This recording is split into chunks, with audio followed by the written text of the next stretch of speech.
Jade Empire, to me, is one of the quintessential original Xbox titles.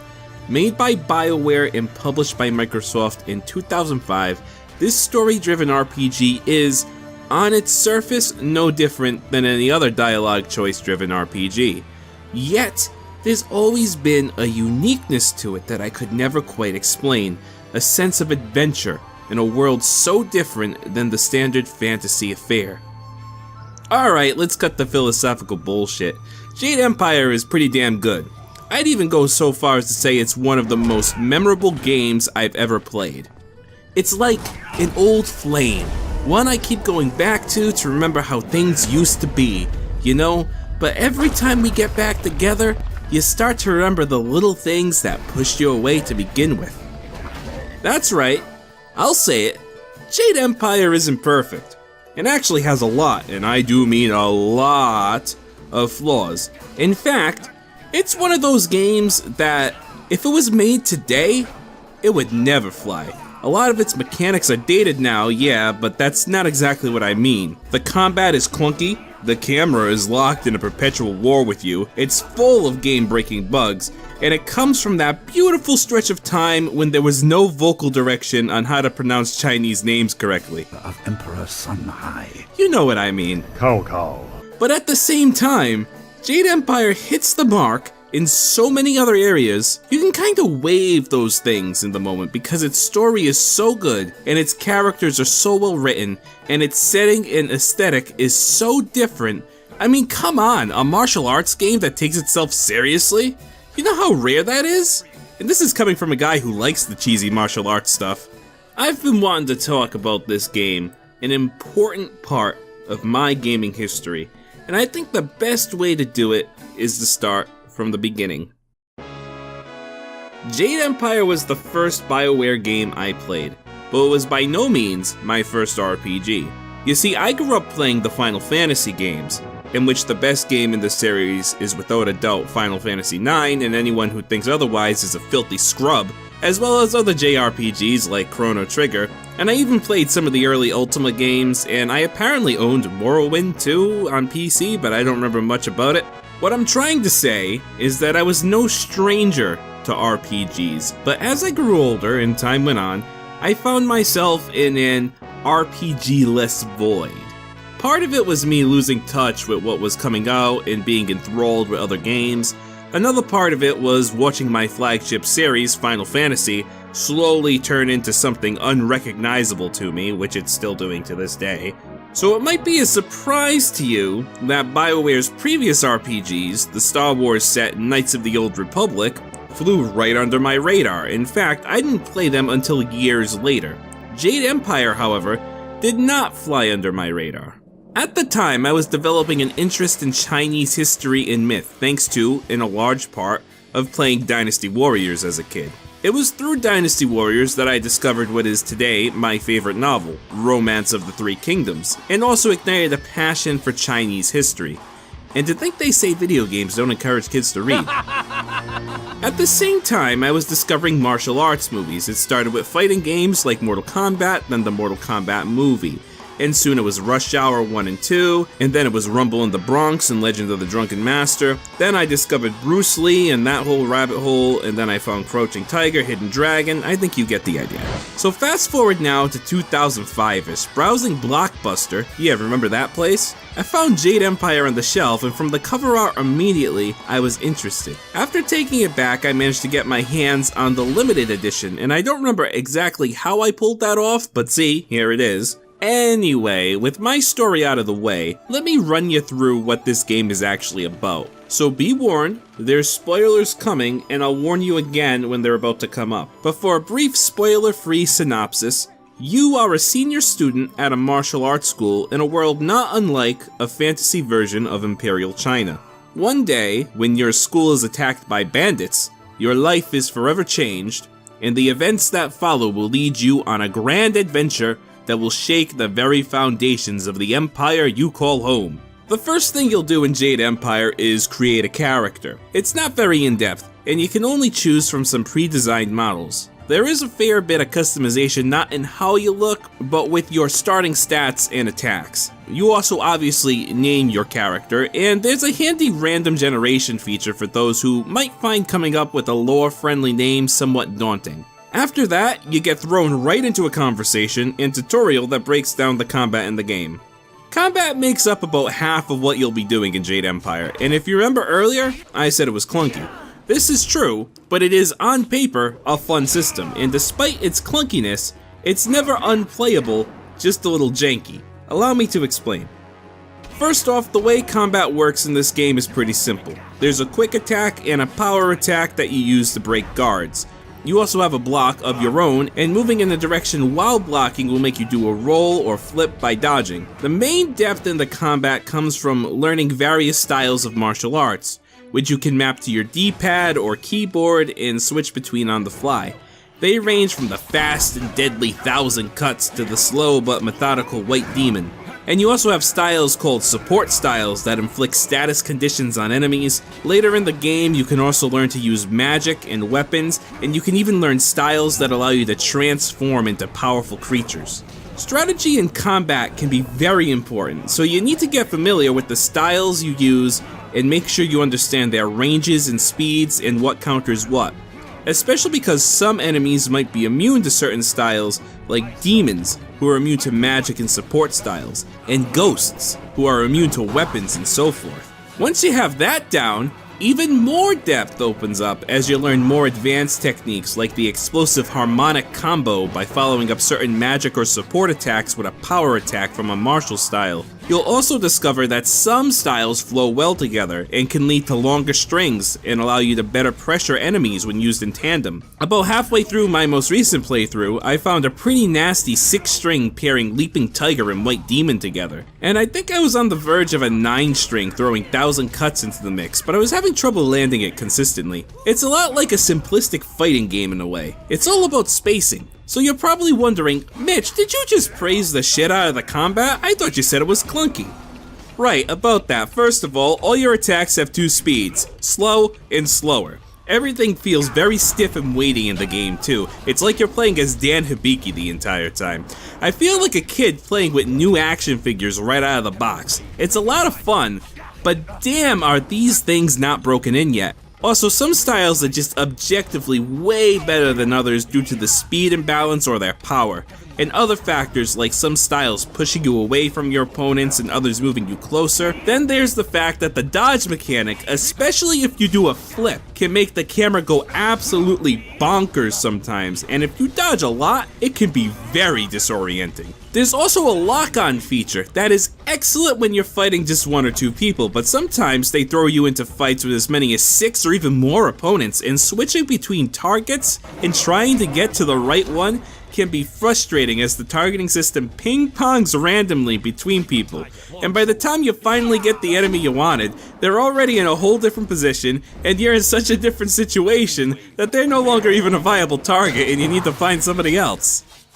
After that tutorial, you're finally free to explore the school before you go speak with your master, Master Lee. This is what you'll be doing for the other half of the time you play, exploring locations ranging from cities and towns to forests and dungeons, encountering various NPCs and having dialogues with them. Always good to see you wandering the school.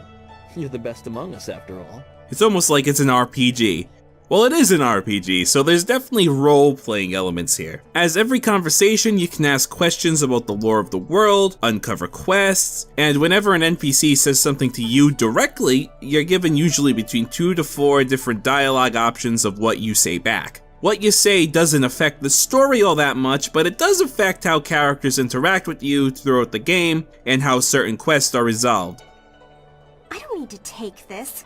Your impending graduation has clearly gone to your head, and if you ask me, it can't come soon enough. And it can also affect the opinions of some longtime companions you might have. What it also affects is your morality, as the game includes a morality system where you must decide whether you follow the way of the open palm or the closed fist. Do you follow the way of the open palm or the closed fist. Open palm falls more in the line of pacifism and altruism, while closed fist is more about being self-serving and pursuing power. The game and its lore tries to frame them as less good and evil and more like two differing philosophies necessary for balance in the world. But don't be fooled, it's the same kind of goody two-shoes versus dastardly tie the girl to the railroad tracks villain dichotomy every game with a morality system has. And of the two, open palm tends to be the better choice, because the closed fist options can often lock you out of quests or gimp you out of rewards. However, there is enough flexibility in the system that you don't need to commit fully to one philosophy, and you can play it pretty gray through the game if you want as well. I've heard worse threats from children. But while the morality system is a little botched, the main element of these conversations, the characters, are not. You'll meet quite a variety of people in your journey across the Jade Empire, from simple commoners to aristocracy and scholars, veteran mercenaries to cunning assassins and more. And almost all of them have something interesting to say, not just about the world, but about themselves as well. I can't believe my luck. I arrived home after being lost, only to find that my wife has gone off to visit relatives. Many of them are part of quests or give them, so this is a bit of a given, and you also get an entourage of followers on your journey who can aid you in combat by either fighting alongside you or supporting your stats, but you can also talk to them and get to know them more as well, and they'll even talk to each other, which is cool, as their different personalities butt heads every now and then, which really makes you feel like a ragtag little team of heroes who share one similar goal but not a hive mind. There are also 3 different romance options in the game as well, if that's your thing. Pervs. Oh, don't be such a sour fish. Now, let's talk about the story itself. Without spoiling anything, it's pretty good, but it is a bit of a slow burn at the start. Jade Empire does have some pacing problems at times. Mostly because some areas have so many side quests and the main quest portions of those areas are kind of long, while other areas have very short main quests and virtually no side quests. For example, Chapter 3 took me multiple hours to complete, but Chapter 4 took me less than an hour. The story also has a pretty good twist about halfway through that caught me off guard the first time, and I remember it fondly to this day. Alright, now I'm going to get into spoilers, so if you want to avoid them, skip ahead to this time.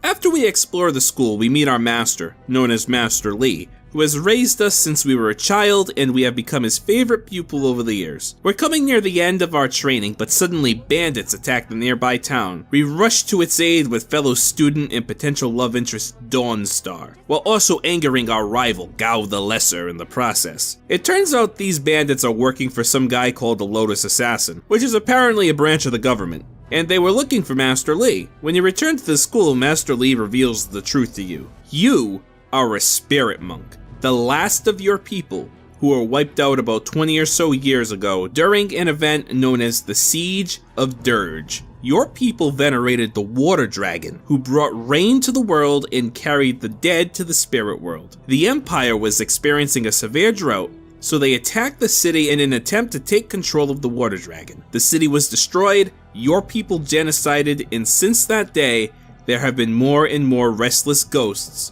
cropping up everywhere. Master Lee knows all of this because he is secretly the Emperor's brother, the glorious strategist Sun Li, who betrayed the Emperor due to his wickedness at Dirge and brought you to safety. Master Lee then reveals that your destiny is to recover an amulet he has hidden away until you reach the proper age, and then to restore the water dragon. After we recover our amulet, Dawnstar is kidnapped by our pal Gao, and we have to go rescue her. Along the way, we meet Sagacious Zhu, a hermit in the swamps who joins the team. However, Gao kidnapping Dawnstar was all a ruse, as the town and school are bombed by flying machines, and they steal Master Lee, kicking off our true adventure to rescue our master as we work to restore the water dragon. The next few chapters of the game follow our exploits as we work our way to the Imperial City, capital of the Empire, in our quest to find our master. Along the way, we gather several allies, both heavenly and mortal, including the kind-hearted thief Sky and the disguised Princess Sun Lian, our 2 other potential romance options. Eventually, you'll learn the true conspiracy, that the Emperor and the Lotus Assassins are benefiting from the dead not being able to cross over by using their souls to form an army of golems to conquer the world and impose total martial law over the Empire. The The Emperor has also gained immortality, and worst of all, he's going to kill Master Li. You get there just in the nick of time, managing to defeat the Emperor and cut off his power he stole from the Water Dragon, ripping his immortality away from him. And then, as we reunite with our master, the twist happens. Your abilities have grown immensely, but it also does my heart good to see that you have remembered the basics of what I taught. Even the flaws.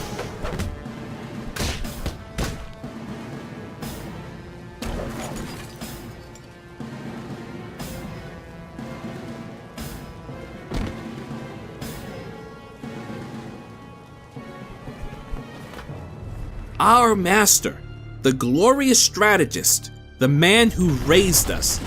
This was all part of his plan. He trained us our whole life to have an easily exploitable flaw in the way we fight that only he knew how to recognize, and he kills us. He needed us this whole time because only a spirit monk with such a deep connection to the Water Dragon could stop his brother so he could take power. But once we outlived our usefulness, he rids himself of us. We were a pawn in his plan from the very beginning. That's why he rescued us as a child from Dirge, because he knew we would be useful to him later. He let himself be captured to give us the push we needed to fulfill not our destiny, but his destiny. He was playing everyone the entire time, and we all fell right into the palm of his hands. This was one of those defining moments in gaming for me that made me love the game because of how well it tricked me. I had never felt so betrayed. The main character, my character, was dead. That's something that many games never risk doing. From that moment on, I wanted revenge, and very quickly I grew to hate my former master and despise him for his treachery. Let's be honest, is it the greatest twist ever told?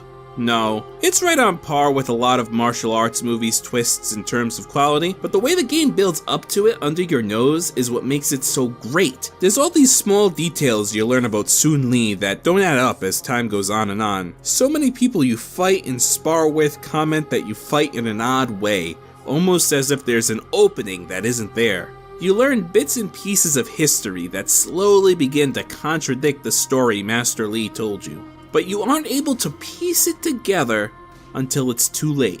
Fortunately for you, the game doesn't end there. You, like so many restless dead, are caught between the living world and the spirit world.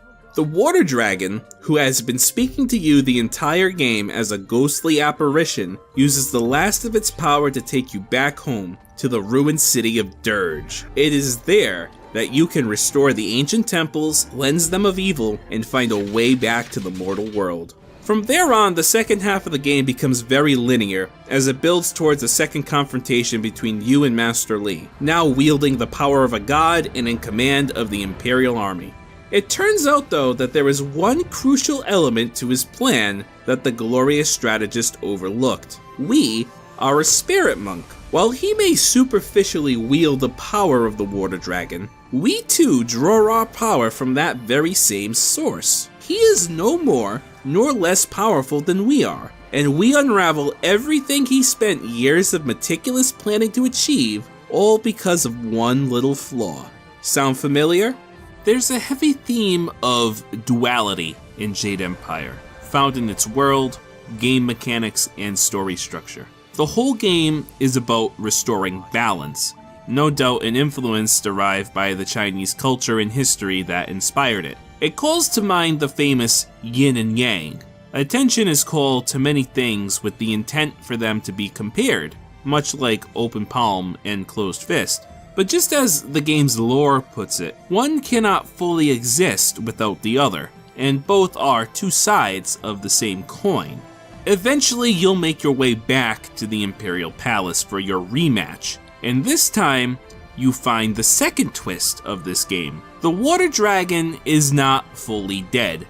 Much like the dead it once shepherded, it is caught in a state of torment, kept between life and death for the Emperor to siphon power from it and to provide water to the Empire. Here you are given the ultimate choice that will determine how your story ends. Will you spear the Water Dragon from its torment, and finally kill it so it can one day be reborn, robbing Master Li of its power? Or will you absorb its power, taking it for yourself, and become a living god in the process? Unfortunately, it's at this very deep and impactful moment of the story where the game ultimately falls apart at the seams a little bit for a few reasons. First of all, the game presents you with an open palm and closed fist choice. However, the way you've been making decisions up to this point no longer matter. This is the choice that will decide the morality of the game's ending. You can play the whole game closed fist and still get an open palm ending and vice versa. Another flaw is that if you elect to absorb the water dragon's power, most of your followers will adamantly disagree with you and you'll be forced to kill them in cold blood. So much for closed fist not being evil. And keeping your followers is far more beneficial in the next section. So again, you have an instance where the self-serving closed fist robs you of any real benefit and actually makes the game harder. It kind of undermines the philosophy behind the morality system. It renders the whole thing rather pointless.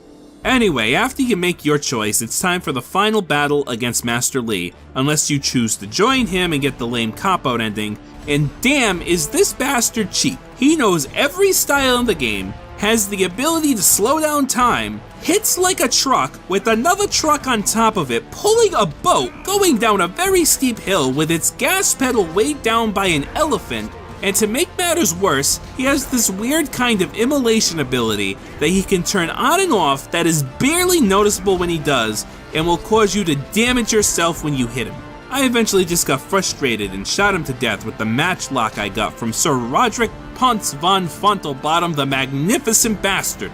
What a character. Ooh, sorry Master Li, we still got a few years before John Woo comes along with Gun Fu, so your Kung Fu just ain't gonna cut it against all this lead.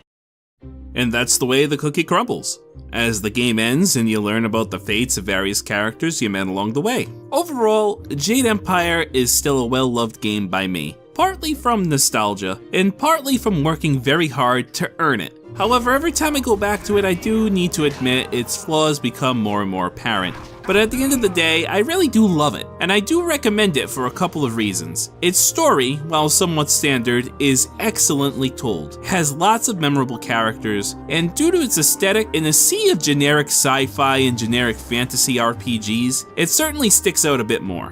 What I do not recommend though is the special edition on PC. This version of the game may have been functional at one point, but I ran into so many glitches and bugs that it almost makes it unplayable. For instance, early in the game, there is a side quest you need to do in the town next to your martial arts school, and you're supposed to be able to travel freely between the two as you please. However, the game glitched on me and permanently locked these doors, locking me out of completing that quest entirely. In another instance, I encountered a game-breaking bug that prevented me from actually progressing, as two enemies didn't join a fight when they were supposed to, and got stuck in a doorway, physically blocking my progress. Apparently this happens because modern aspect ratios mess with the game's scripting somehow. I had to find and download a fan-made patch for this bug online. And I didn't even mention that you need to do some work to get the game to even start if you buy it via Steam. You need to navigate to your files, find the executable, and run it as an administrator, or else the game will crash on startup if you try to play it. There was also an issue where upon booting up the game, it would be very framey, maybe 15 frames a second, and the only solution I found was to completely restart my computer. Then there's times where when you go into new areas, the camera glitches out to inside the floor or wall, rendering you unable to move. Fortunately, this is fixed by saving and reloading, or going back out the way you came and coming back in when it does allow you to move, but I never remember having that problem on the Xbox. If there is any reason to get the PC version, it is moddable. You can get some high-res texture mods, and there's also a pretty in-depth mod that overhauls the whole martial arts style system, appropriately called Jade Empire in Style, that you can pick up. So if you wanted to play Jade Empire, I recommend you try to find an Xbox copy, which I know for a fact is backwards compatible with the 360. I know at one point you could also download it for the 360, but I don't know if that's still a thing. If you do want the PC version, be prepared for the bugs, but it doesn't change the fact that it's still a great game. And if you can't find a way to play it, and want to still check it out, or if you want to play it alongside a walkthrough, then I did a full Let's Play of Jade Empire Special Edition, bugs and all, on my second channel, Pakras Lux 2, Let's Play Boogaloo, that you can check out, link in the description and at the end card. So real talk though, when's Jade Empire 2, or a spiritual successor? Seriously,